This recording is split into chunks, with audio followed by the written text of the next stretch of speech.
I think the first question we all have to ask is, who are your guests and what do they really want? It's not just about what is easiest for us to do. It's what do the guests want? What are they willing to spend extra money on? Is it stuff? Is it merchandise? Is it brag tags? Is it unusual experiences?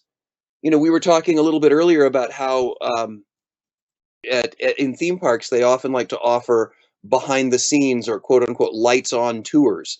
Um, at Busch Gardens, I never wanted to do a lights on tour because our houses didn't look nearly as good in house lights. They looked much better in theatrical lighting. So what I would do is what we'd call a dry tech run, where we would invite special guests or special groups to come and experience our haunted attractions with all of the lighting, and the audio was running at half and none of the actors. And then we could go room by room and talk about how we created certain scenic and how we created certain scares.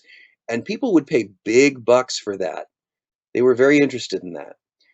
VIP status, again, front of line access, clubs, that sort of thing.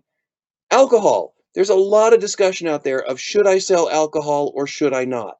And just like all the other topics that we're going to mention here, I'm not here to give you a magic bullet that's going to instantly change, double your revenue, et cetera, et cetera, et cetera. No, I am here to offer you options. Clearly, you are the expert in your own haunt. I am not. I'm just going to share with you ideas that you may want to consider and find what works best for you. Like maybe it's adding additional entertainment to your haunt, or maybe it's additional selfies or photo ops, or maybe it's all of the above. Maybe it's finding ways to incorporate all of these things in some way or another into your attraction so that you can generate additional revenue.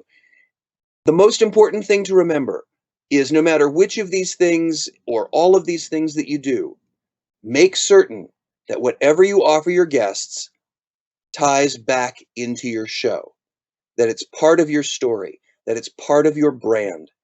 One of the things that was beaten into my head, mostly by our marketing department back in the Busch Gardens days, but also in the Vault of Souls and the other haunted attractions I've worked for, is make sure that your brand is clear and constantly reinforced.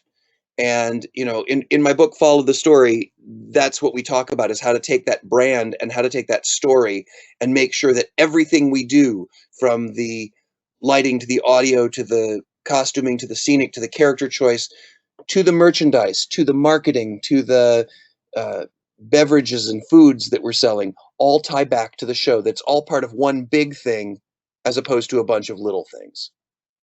So let's break this down just a little bit. Let's start by talking about merchandise.